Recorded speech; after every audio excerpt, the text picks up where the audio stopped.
Would you agree that Hermione is also trying to solve all of this so that she can get back to learning? Sympathetic to Voldemort so much, I could see Oh, yeah. Filch being on the side of the Death Eaters.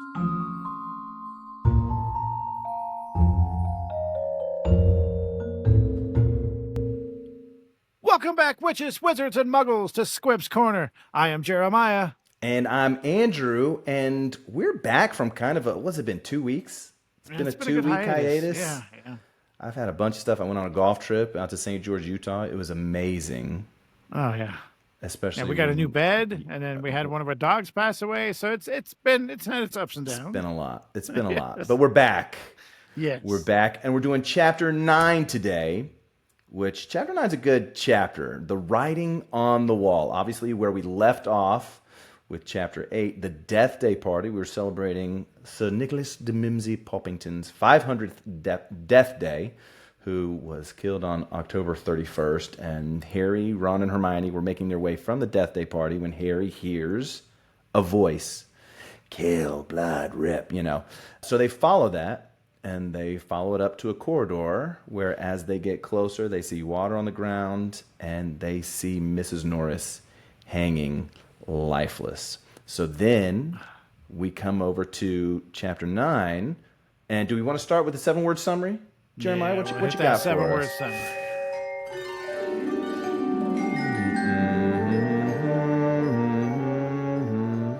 All right, my 7-word summary in this type of situation, WWLD, which I will make that longer. What would Lockhart do? Mimic someone else. I went with, because a lot happens in this chapter, so I went with the Golden Trio, the Chamber, the Plan. Oh, that's actually, Kind of how that sounds like a good a good name to the chapter. Yes. I like that. So let's do this. Let's go over our 7. We're still trying out, which I love, the 7 chapter notables. The first is how Dumbledore addresses Lockhart, which I have to amend, and I'll show you why later. Number 2, JK's excellent wordplay. 3, Ginny and Justin being weird. Number 4, the Chamber of Secrets. Number 5, History of Magic and the Hogwarts Founders. 6, Moaning Myrtle. And 7, Polyjuice Potion. And we're going to jump into our first paragraph, and we've got something fun going on. This is actually a little more than the first paragraph, because I think the first paragraph was a sentence or two. But we've got a guest. Why don't you introduce yourself to the people, young man? I am Noah Loba.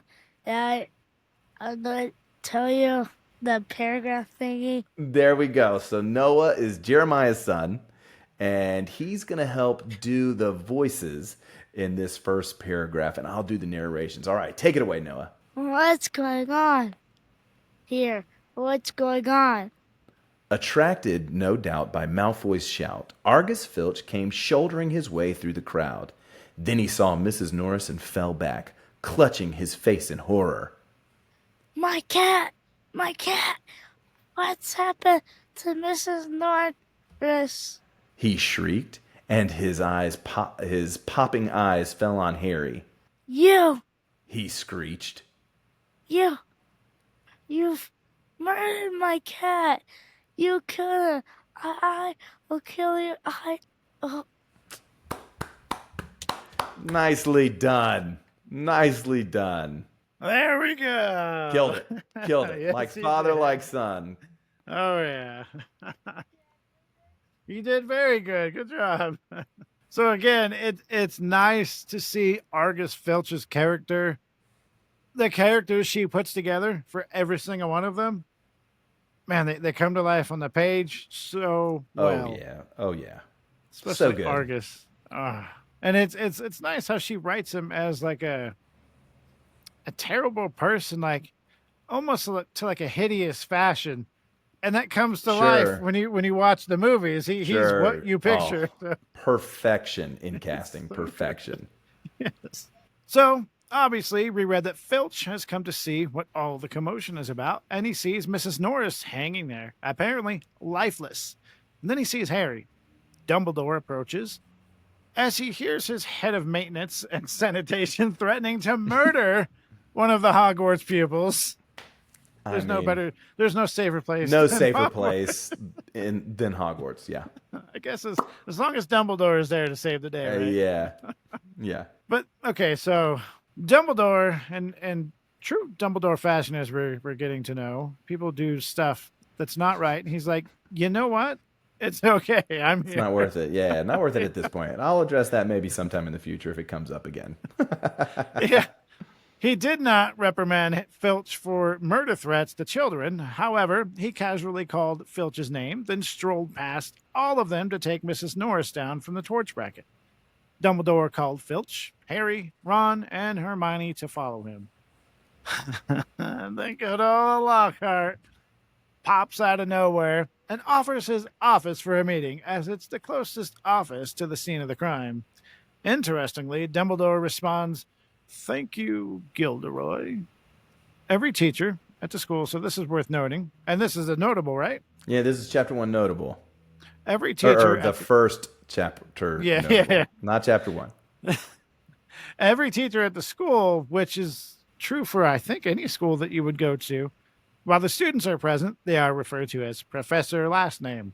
Could this be a sign that Dumbledore doesn't really respect Gilderoy Lockhart? Or is Dumbledore more concerned about what has just taken place in the school? I mean, a cat that looks like it's dead, Argus Filch is sitting there threatening. I mean, there's what's the word? There's no time there for like modesty, right? Like, no, just shut it down. Try to talk in a calm fashion, which Dumbledore is very good at. Very good at. And I think he really de-escalates the situation, yes. Yeah, and so far the recurring theme is that nobody really respects Lockhart. But later on in the chapter, mind you, when they are in Professor Lockhart's office, he does call Filch Argus, and he calls Snape Severus. And there are 3 students present, but not the student body. So it's almost like... Well, it's Ron, Harry, Hermione, right? Yeah, but in later books, it's just Dumbledore and Harry, and he'll be like, "Oh, well, Snape did this," and I'm like, Professor Snape, Harry. So Dumbledore goes against his own advice quite often. Yeah, so as we read through, I'm going to be picking, like, I'm going to be scrutinizing this part, but well, another good example of Dumbledore is he's like the person that'll tell you something, and then later he says something different, and you call him on it. He's like, "No, I never said that." No, well, you know. But you believe Dumbledore, though. That's the thing. I am more cleverer than one might think. Yeah. There's a crayon in my brain. Yeah. I'm learning. So they make it to Lockhart's office, and I love how because this is late evening, I love how all of his pictures, the portraits of him, they've got curlers in their hair, they've got hats, like they all scamper out of the frame so that they can get presentable. But so they're on their way. Lockhart, McGonagall, and Snape follow after them. They get there, and Dumbledore begins examining Mrs. Norris. And it says that his nose is an inch away from Mrs. Norris, and he's murmuring things, and eventually pokes, with his wand, but nothing is happening. And McGonagall is right there with him, almost just as close as Professor Dumbledore is. So these two very powerful wizard and witch are trying to see what's going on here. All the while, we've got blubbering Filch, who thinks that his cat is dead, and we've got Lockhart. I'm like, oh, well, it's a pity that I wasn't there. I stopped a string of murders. It's all in my autobiography. And he's literally counting how many, murders he's been prevented. And so Harry looks over at Filch. Harry feels bad for Filch. And if Dumbledore believes Filch, then Harry's out of there. Harry's going to be expelled. Oh, now, while sure, this is... Tell me what you think about this. So while this is happening... Snape is kind of behind, kind of pacing around, not in the limelight, because Harry, Ron, and Hermione sit away from everything that they're doing. Snape is walking around, and he's got this grin, like this little grin on his face.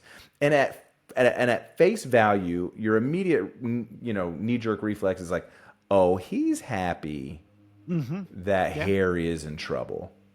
I agree. And the last time that I was reading this, I had this other thought. Snape was up to no good when he was in school, right? He calls himself a Death Eater while he's in school, which means that he was probably up to no good. Was Mrs. Norris with Filch when Snape was a student? We get a lot of flashbacks from the Marauder era, but we never learn if Filch is there with Mrs. Norris. You would assume.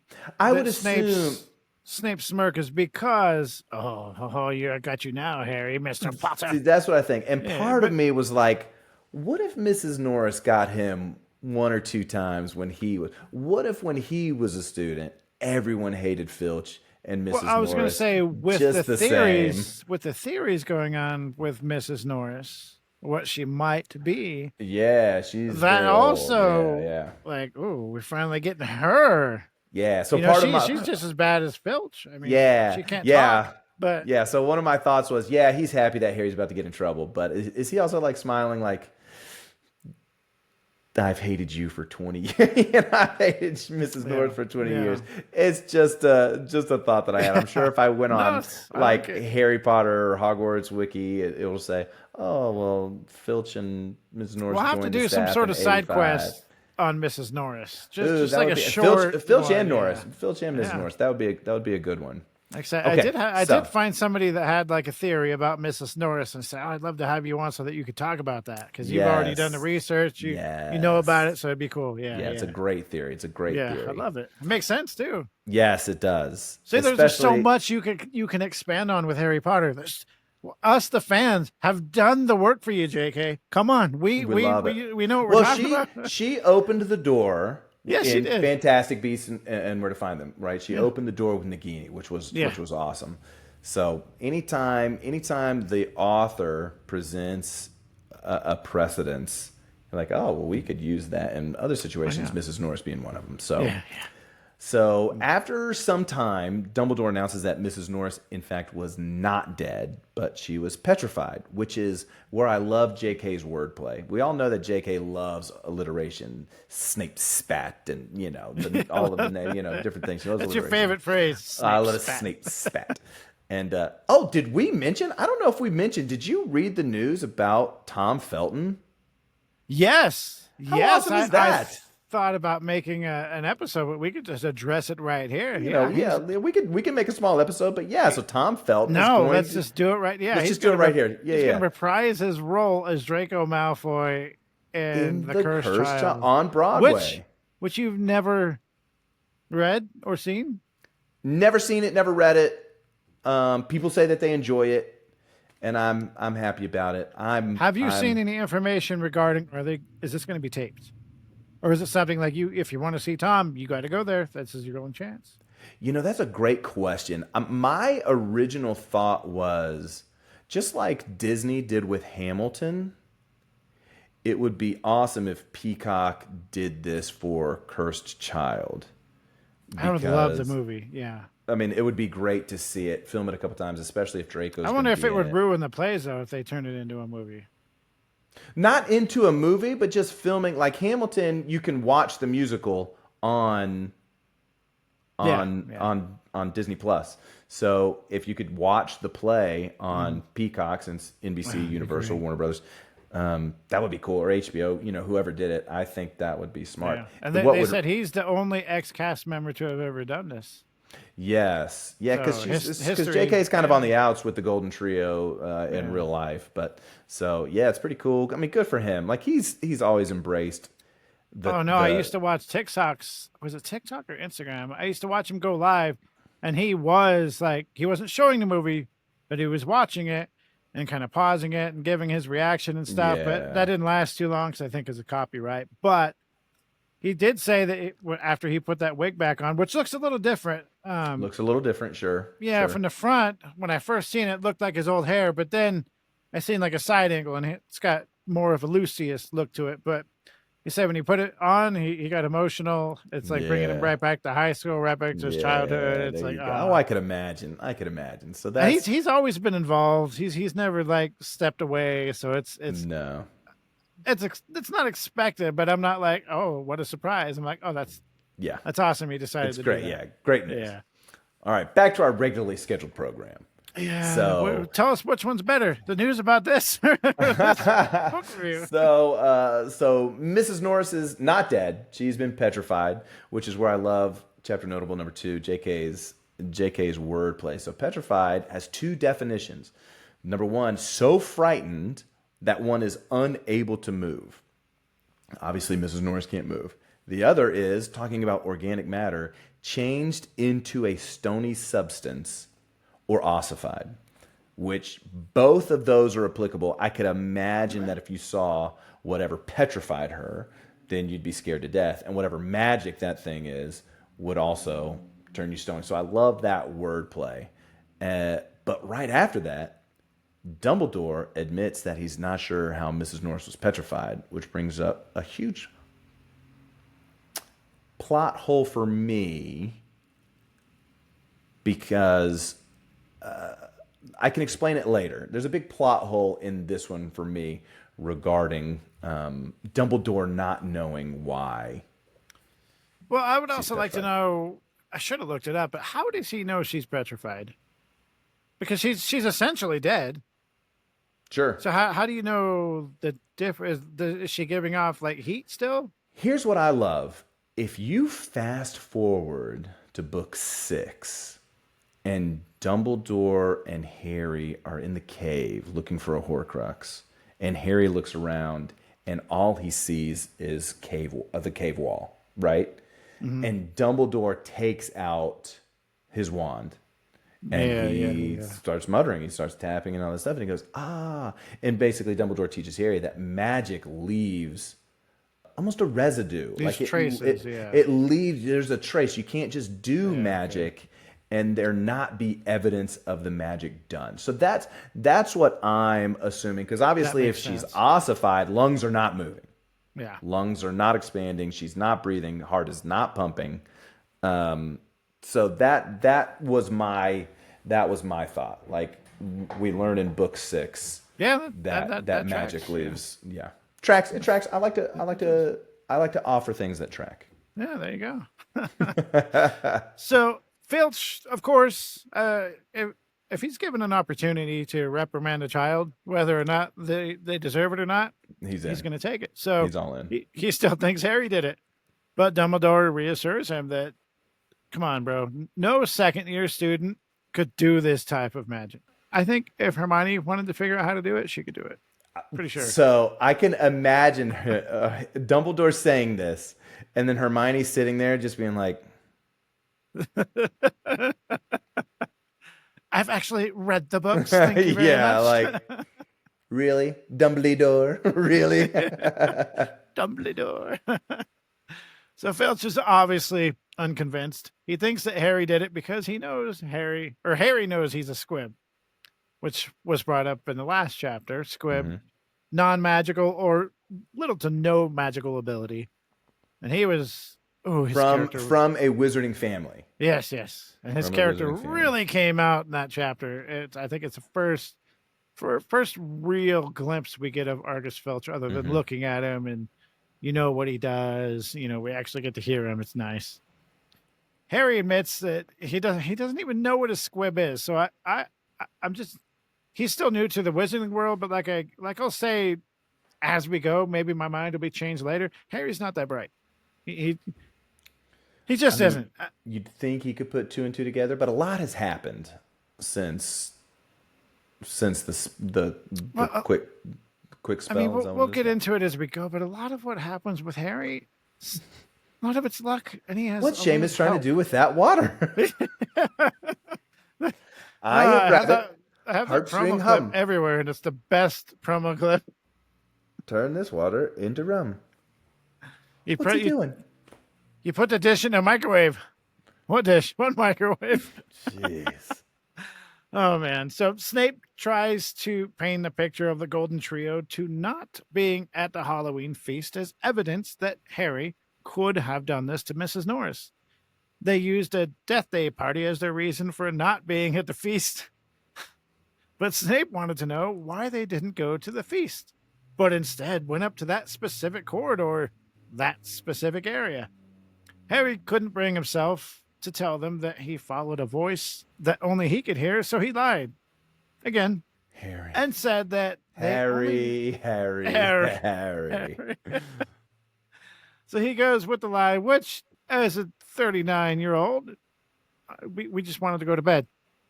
Cool, yeah, I want to go to bed too. I get it, it is 4:51 here, my time, and I'm like, bed sounds great. All right. Well, the other thing, I think Ron's the one that perked up and said they weren't hungry as his stomach is growling. Bruh.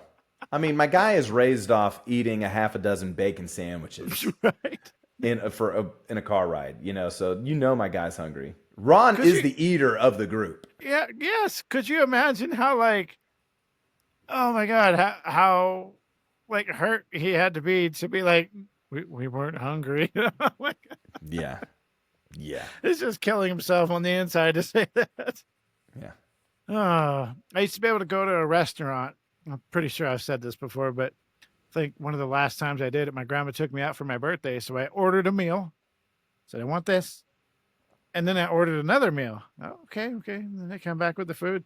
Give everybody their food. Is this yours? Yeah. Okay. And they're looking around. Who is this for? Me? What? No. I said, yeah, it's me.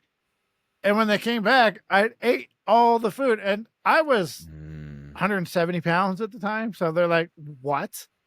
Yes. And I was like, nah, yeah, I can put down some food. I could be at home, I'll eat dinner, be not satisfied. My girlfriend goes, do you want to go out to eat? Yes, let's go. Yes. Man, on my golf trip, in St. George, Utah, we went to a place called the Black Bear Diner. They served breakfast all day long, which was amazing. Nice. But they were bringing out plates of food, and it was like $13. You just said, that looks good. Oh, that looks good too. I got an apple pie. How much is this apple pie? $8.61. Please put that apple pie in a box for me. Yeah. Because I will be eating that. And it was good. Oh, I bet. Oh, there's this place in town. They have this molten lava cake. It's essentially like a brownie with just liquid chocolate. Oh, it's so good. And I got one. That's all I wanted. I didn't know it was so expensive because I never paid attention to the price. So I got one for me, one for my girlfriend, one for my son. It was like $21. I was like, wait a minute, what? I'm not gonna get lava this cake again. or $7 a lava cake? No, $7 per cake. But I was like, oh, whoa. So now when everyone's like, let's get dessert, I'm like, no, let's go to Family Dollar or Dollar General and get some ice cream. Yeah. Anyways, we're really good at staying on topic today. So good. What were we talking about? Oh, this is a Harry Potter podcast. I remember now. Then Snape spat as a grown child, not fair. I want this just out of the line reaction or punishment for this. Yeah. He wants Harry taken off the Quidditch team until he sees the truth. Then McGonagall just shuts this down real quick. That doesn't even make sense, Snape. Yeah. After more conversation and debate, Dumbledore let Harry, Ron, and Hermione go because I think it's a good idea because at this point, Snape is obviously just trying to take him off the Quidditch team so that our team could win. Well, and one of the things that I love in here, number one, Dumbledore is thoroughly convinced that Harry couldn't have been able to petrify Mrs. Norris. But he's super calm and collected, too. Yeah, so while they're kind of bantering about it, Dumbledore is sizing Harry up. He's looking at him. He's watching him. Mm-hmm. And Harry feels that. Harry sees that. And, and it's like, we were tired. Harry and Dumbledore. We weren't hungry. Yeah, Dumbledore's like, okay. So I love that Dumbledore is so collected.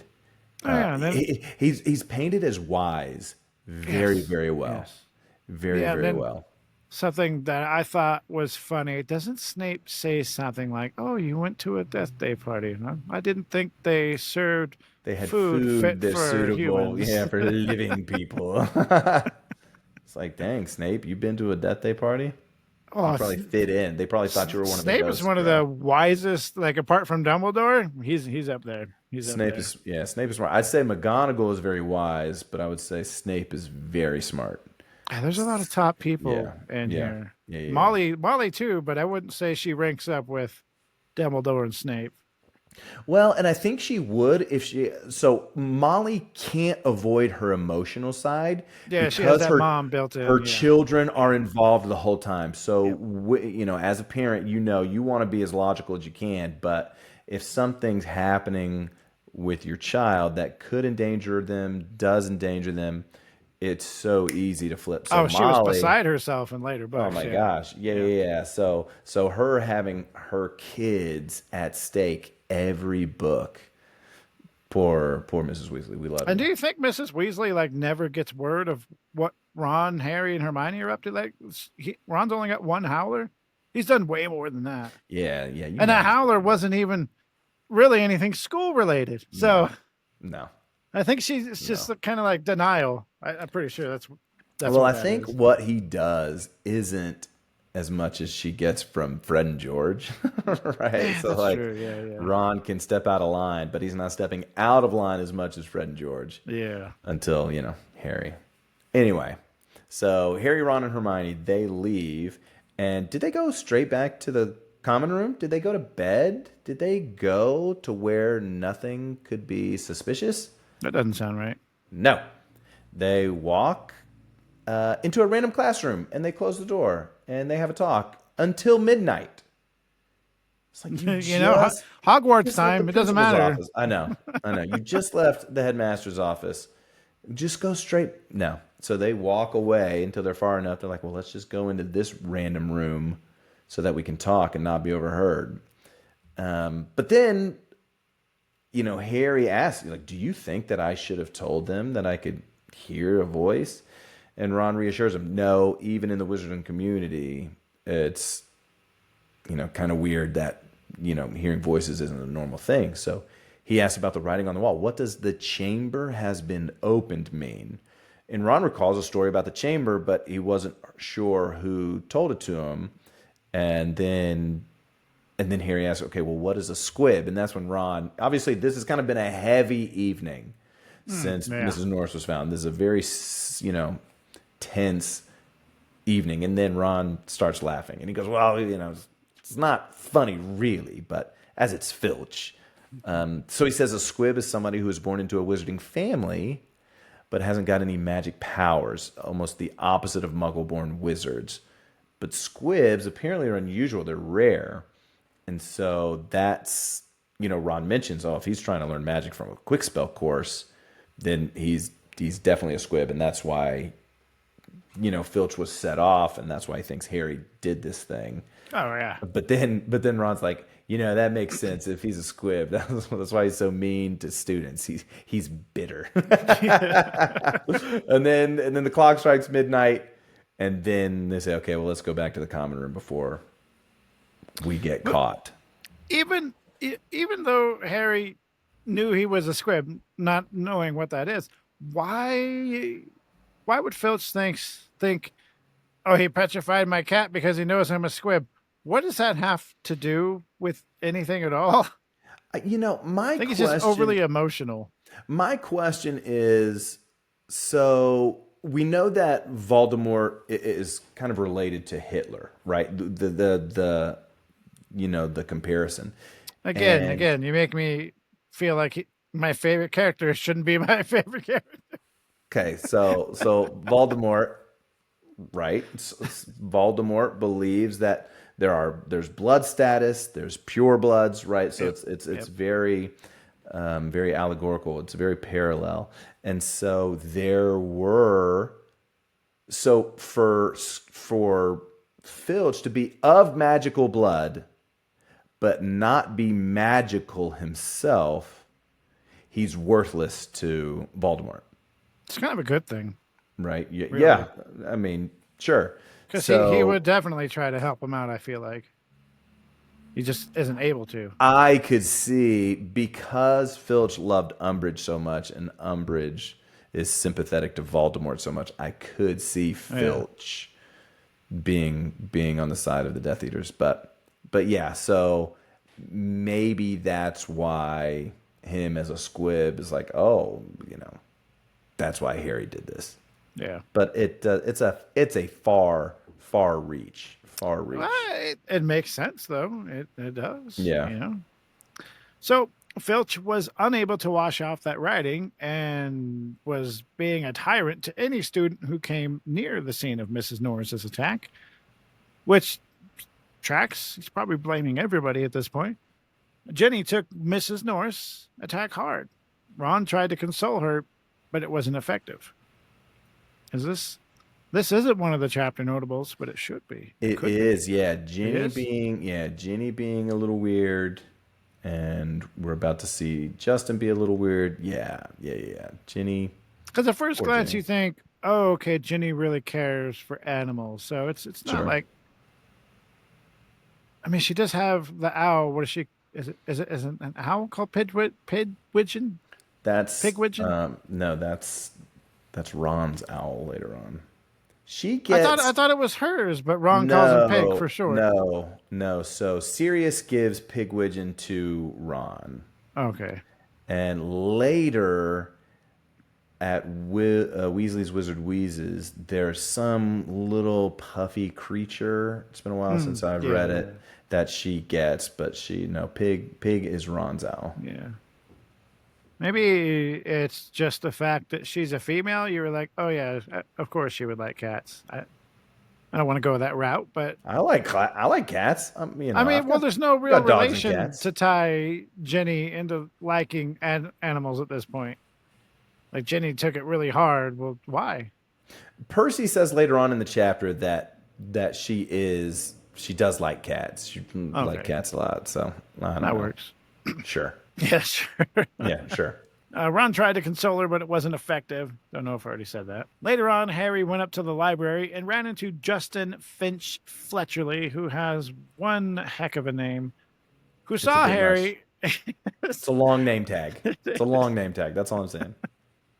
Who saw Harry and immediately turned away from him without speaking. And I know you kind of had an issue with this, right? Yeah, it's like, Justin, bro, you guys were just in herbology together.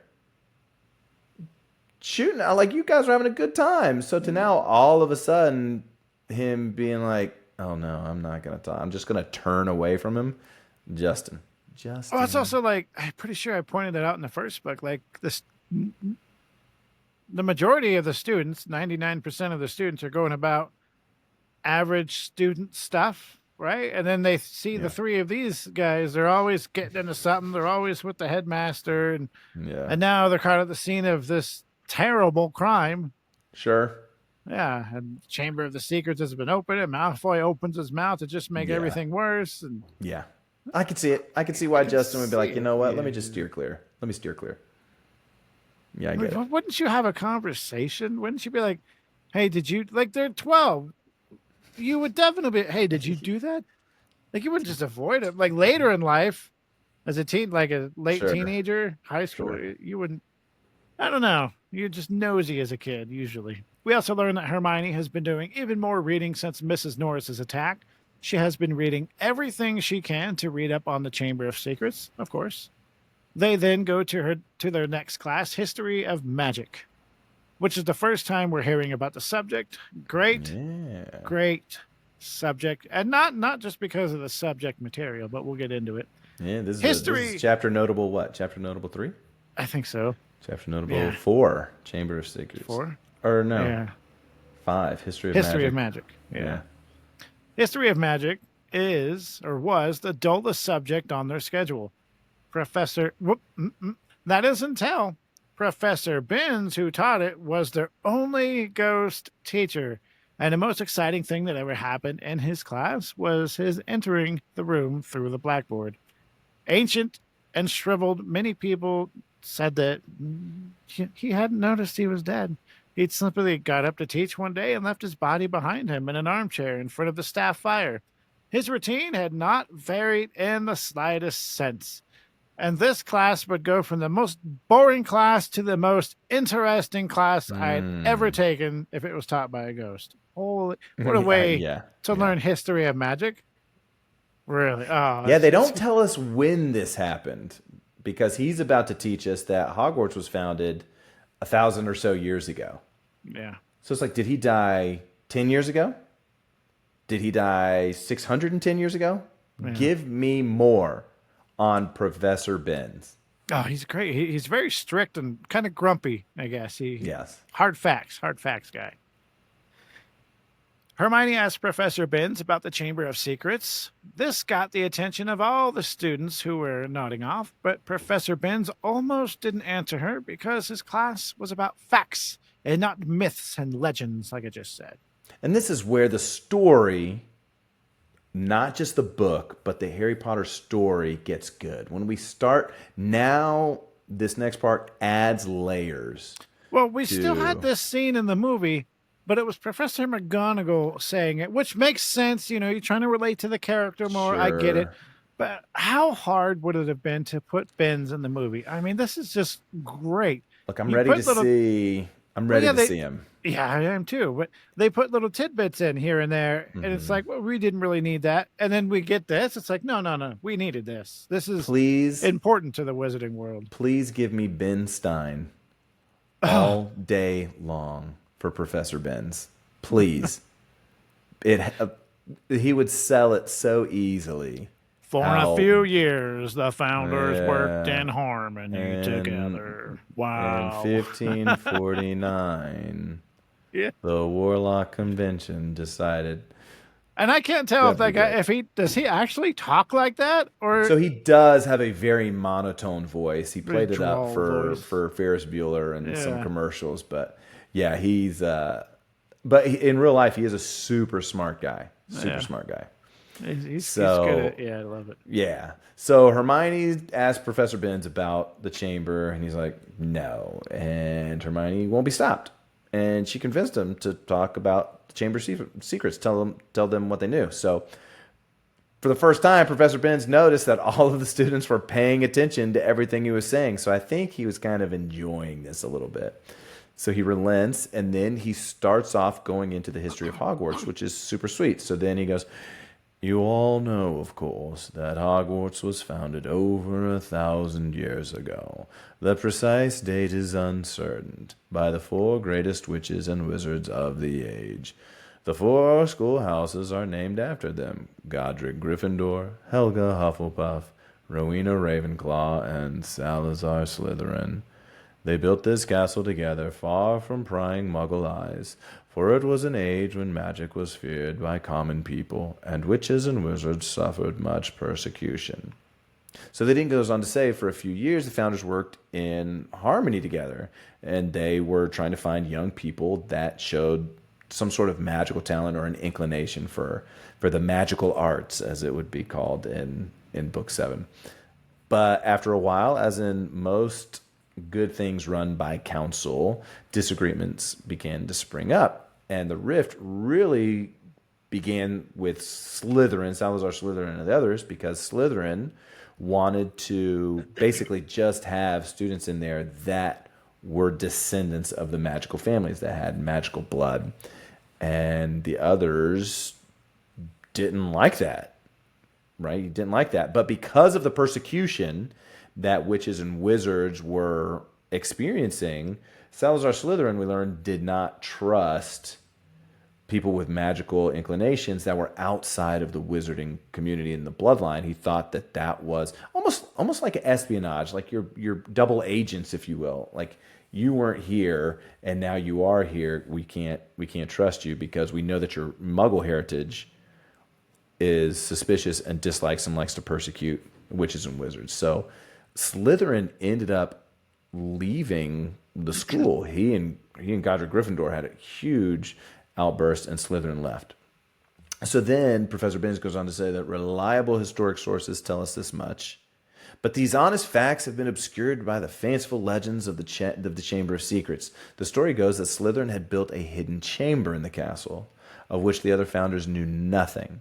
Slytherin, according to the legend, sealed the Chamber of Secrets so that none would be able to open it until his own true heir arrived at the school. The heir alone would be able to unseal the Chamber of Secrets, unleash the horror within, and use it to purge the school of all who are unworthy to study magic. Here's my question to you. Not necessarily a loophole, not a plot hole, but if the school was founded at least 1,000 years ago, and what we learned later in this book, the Chamber of Secrets was opened 50 years ago, are you telling me there was no heir of Slytherin that went to Hogwarts before that time? Or was Voldemort prophesied to be the heir? I think it would be more prophesized because we all know the type that Voldemort is and wants power, wants total control. And my one thought is once Slytherin left the school, we're not necessarily sure if it was on his own volition or if this was a forced circumstance. But he's ousted. Would the Slytherin family be like, we're not going to Hogwarts, we're going to Durmstrang? And then over time, you lose track. Nobody knew that the Gaunts were Slytherin blood, and then you've got that's a good one, Voldemort. So there are just things in my head. It's like, okay, we knew there had to have been pure blood Slytherins prior to Tom Riddle. Well, when people get something, certain people, not all people, but when people have a screw loose and they get something in their head, sure, that's in their head, and they're going to feed it as much as possible. And I think that's what Voldemort did. For all we know, after Slytherin left, all this kind of dwindled down, right? Because there's still some believers. Lucius Malfoy, you could see it through. Draco still Malfoy, believers. so, yes. Yeah. But I think those are the people that are just kind of grasping. They're trying to hold on. Yeah. Keep it this way. Because from what we see, Lucius isn't really a standout wizard. He's not really a standout wizard, and he's not.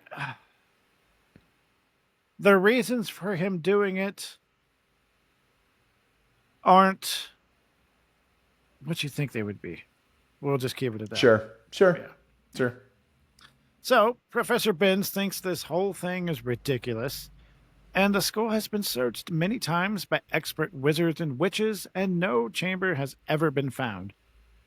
But Hermione, of course, asked, what do you mean by the horror within the chamber?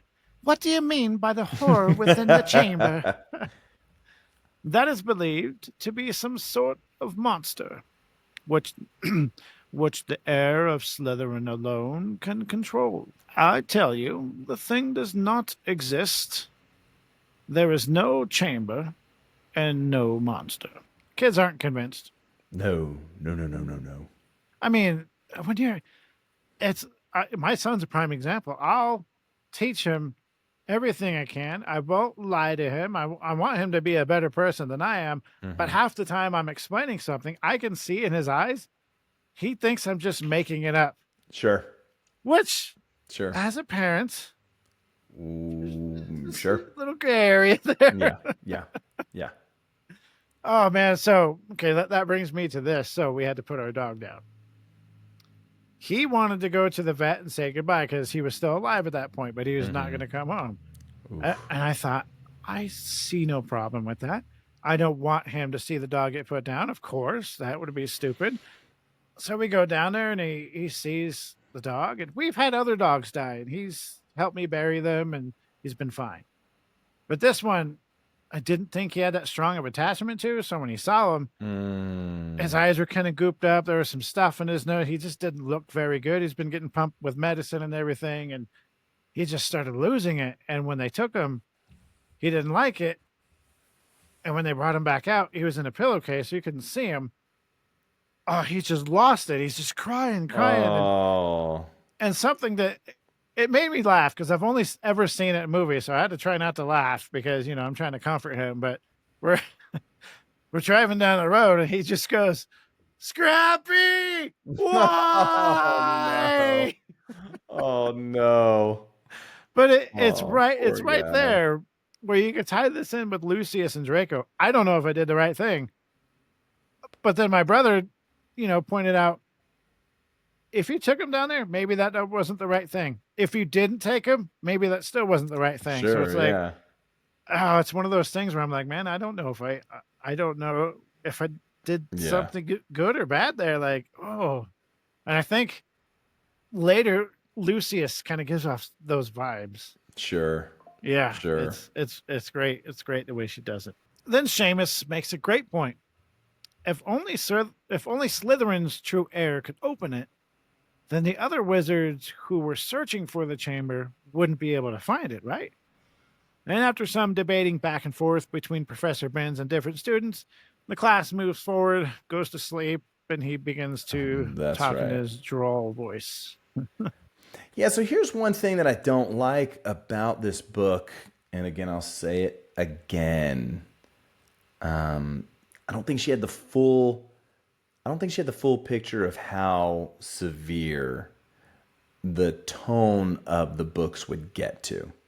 Because this book does make Dumbledore look Wise. like why like you were outsmarted by kids at this point. I mean, really. So, Yeah. is Slytherin cleverer than Dumbledore? Was what, fifth year Tom Riddle cleverer than I think than Dumbledore gets Dumbledore? everybody like the benefit of the doubt. That's the vibe I get from him, and I Well, think he more or at less this point, knows. I think he more or less knows what's been going on, but maybe he's just kind of wait to see, like, is this really going to happen? I've seen people talk, but have but they? even to say, and maybe Dumbledore doesn't play into it, but for Professor Binns to say Dumbledore has checked the whole school and there's nothing. And for him, so this is the plot hole that I was going to talk about earlier, right? About the monster, about all these things. Dumbledore was teaching at the school when when this happened. The chamber was unlocked 50 years ago, right? We learned that in this book. It was 50 years ago. Dumbledore knew who the victim was.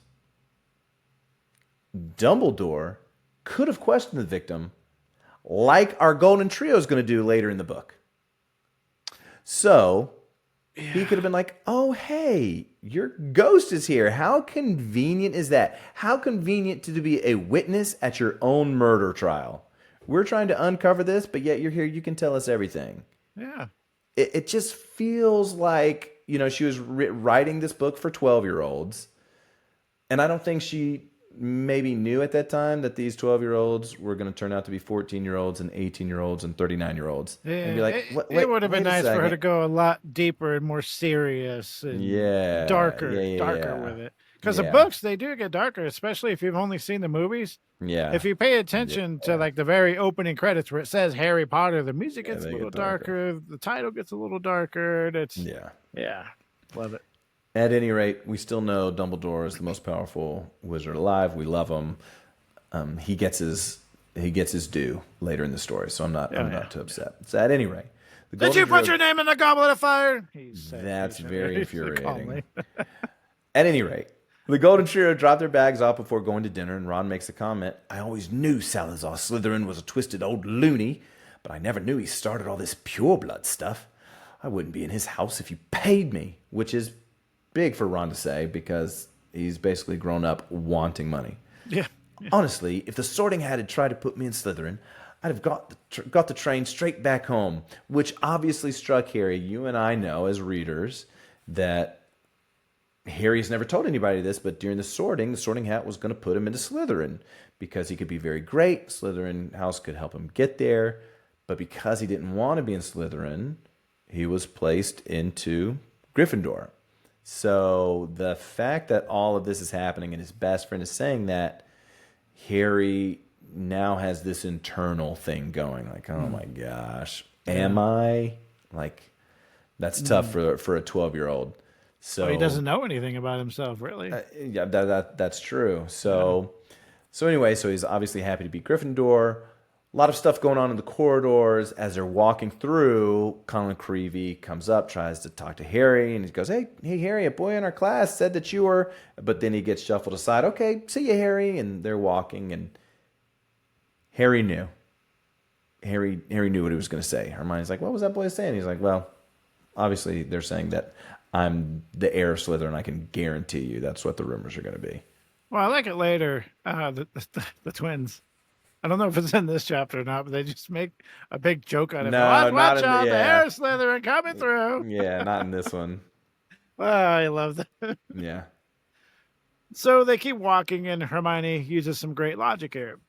When asked if she thought the Chamber of Secrets was real, she said, well, Dumbledore couldn't cure Mrs. Norris, and that makes me think that whatever attacked her might be, or might not be, well, human.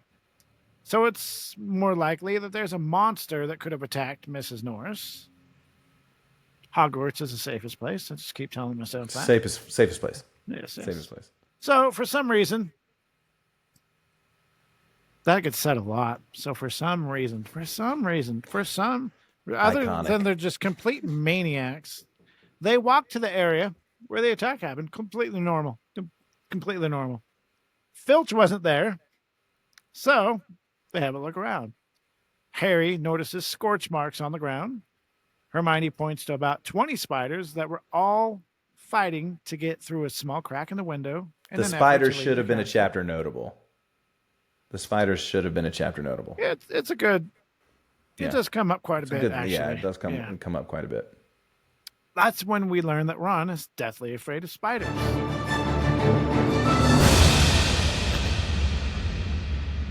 Jeremiah. Arachnophobia. What is the fear of spiders? Why is Ron afraid of spiders? Okay. It has something to do. Okay, didn't he have like a favorite teddy bear that I would assume the Weasley twins turned into a spider? Why? Because they're jokesters and it was funny. So when Ron was 3, he broke Fred's toy broomstick.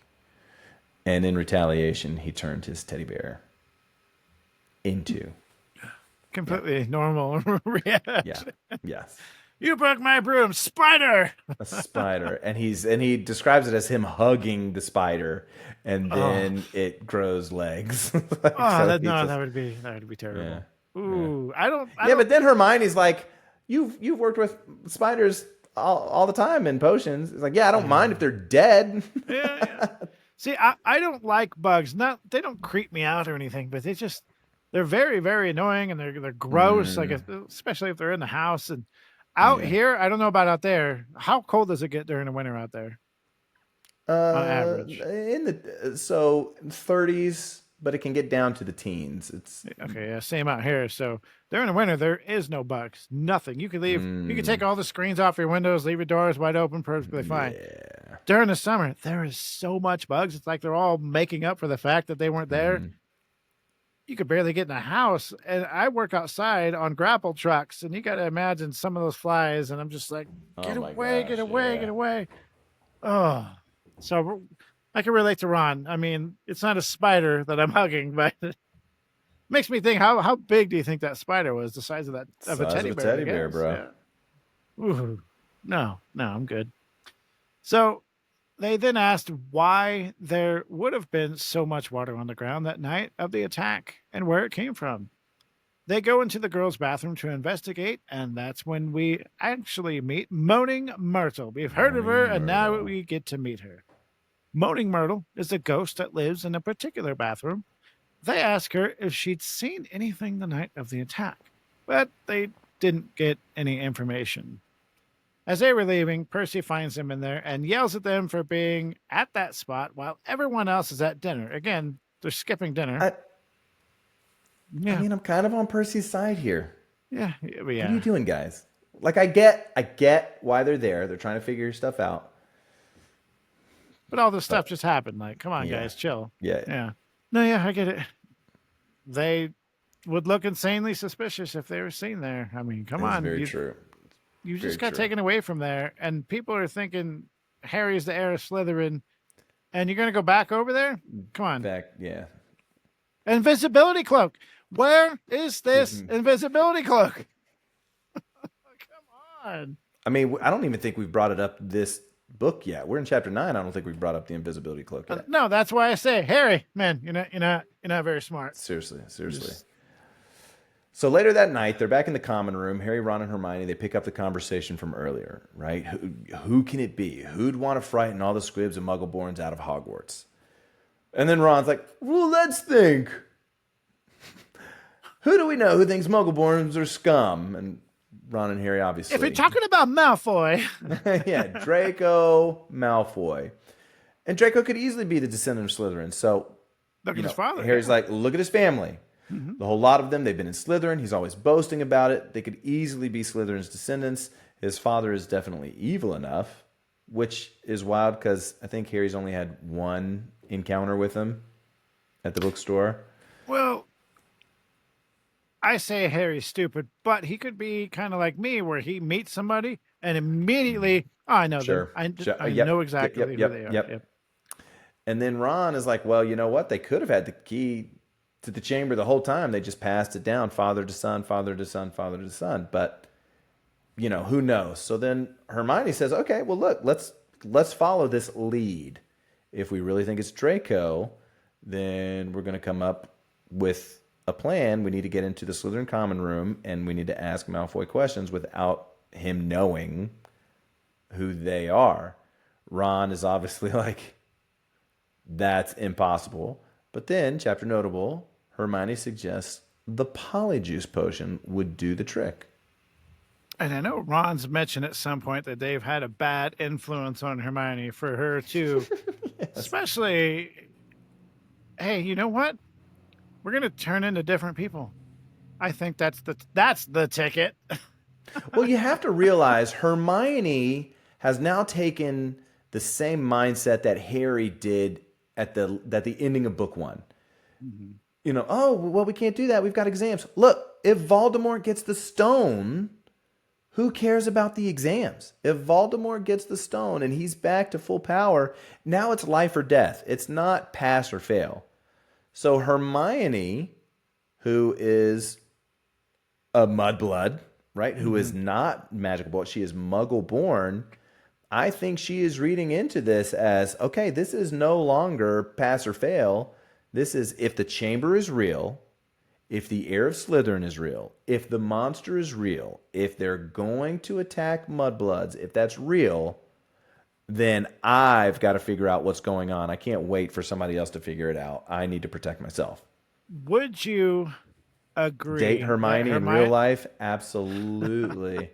Would you agree that Hermione is also trying to solve all of this so that she can get back to learning and take the exams and have that pass or fail? Never thought about that. Like, as soon as we can get this figured out, I can get back to classwork and schoolwork as normal. Oh my gosh, I've never thought about that. But that's up Hermione's lane. Like, this whole heir of Slytherin thing has now become a nuisance, yes.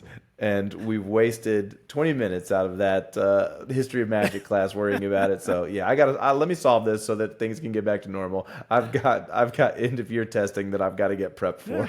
I mean, you can't disagree with it. It tracks. It tracks. So obviously Harry and Ron had no clue what Polyjuice Potion was because they weren't paying attention to Snape a few weeks ago in the potions class, and they probably haven't even opened their books. Hermione explains, it transforms you into somebody else. Think about it. We could change into 3 of the Slytherins. No one would know it was us. Malfoy would probably tell us anything. He's probably boasting in the Slytherin common room right now. If only we could hear him. Ron didn't like the sound of the potion or the plan. He didn't want to be stuck looking like a Slytherin.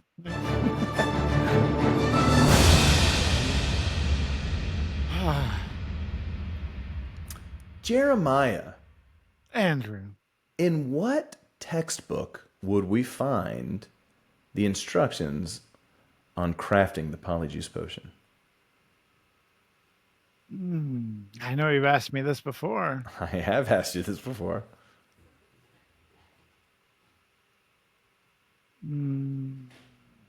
We're still here. We are still here.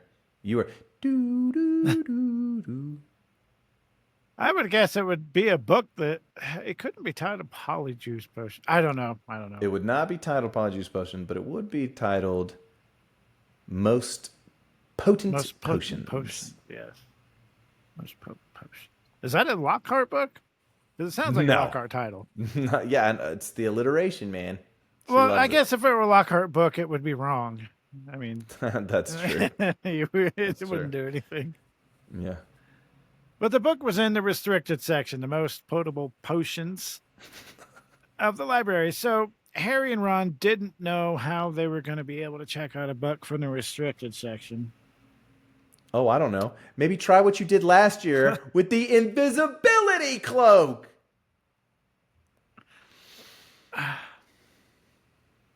It's like Harry's stupid, and then Ron, because Harry's stupid, kind of like he's stupid now. It's rubbing off on Ron, or vice versa. I don't know. Two peas in one pod. Yeah. Hermione obviously had a plan, and it did not involve the invisibility cloak. So all three of them are they've just lost the script. It's just. I think, said Hermione, that if we made it sound as though we were just interested in the theory, we might stand a chance. Let's see. That's Ron. Mm-hmm. Oh, come on. No teacher's going to fall for that. Terrible impression of Ron. They'd have to think, or they'd have to be really thick. We call that we all know one of foreshadowing. those. We call that foreshadowing. Oh, I love it. I love it. Yes. Let me hit that.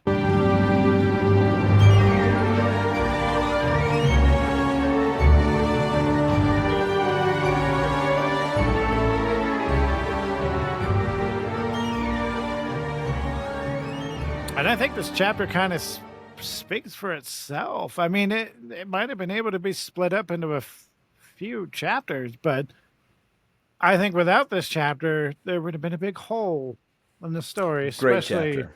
yeah, building the character of Mr. Filch and Yep. Mr. Filch, Argus Filch, and we get Dumbledore, Yeah. Snape. There's a lot going on here. Harry Potter, Yeah. the heir of Slytherin. We see Moaning Myrtle. Yeah, there's a lot. All good things. Yeah, no, this is a great chapter. You Yeah. got any thoughts on it? Any last I love it. words? I love one of my favorite things about Harry Potter is how layered it is, how deep into the universe, the Harry Potter universe we go. So to be able to get a taste of a history of Hogwarts, the four founders, okay, just adding layer upon layer, just kind of one brushstroke at a time. I love doing that. And I'm wondering in the later books, which I've read and listened to ad nauseum, but in regards to the podcast, I'm curious to see if she starts loading the chapters a little bit less and starts like building on one or two subjects during the chapter. Because I did notice with these books, there's a lot of different subjects, a little ADD, I guess you could say the chapters are. There's a lot of information, different things going on inside of one chapter. I can't remember because I've never thought about it that way, but I'm curious to see as we move on That's if a good there's question. not as much going on in one chapter. that's Because a good as we go, the books get bigger and bigger, and maybe Mm-hmm. that's one of the reasons she's focusing more, kind of slowing down a little bit. Maybe Yeah. I'll have to look at that. But thank you for listening. Please don't forget to like, share, and subscribe wherever you're listening to this podcast. And join us next time when we review Chapter 10 of the Chamber of Secrets, The Rogue Bludger. Andrew, sign us out. It's Leviosa. Not Leviosa. Squibs Corner is hosted by Jeremiah Lobaugh and co-hosted by Andrew Beecham, myself. We would love to hear from you, so drop us a rate and review. To inquire about being a guest, or if you have questions, comments, or just want to give us your Harry Potter story, email us at squibscorner@gmail.com. To watch Harry Potter merch unboxings, follow Jeremiah's YouTube, Accio Potter Guy. Lastly, you can leave us a voice memo and follow us on Instagram at Squibs Corner Podcast.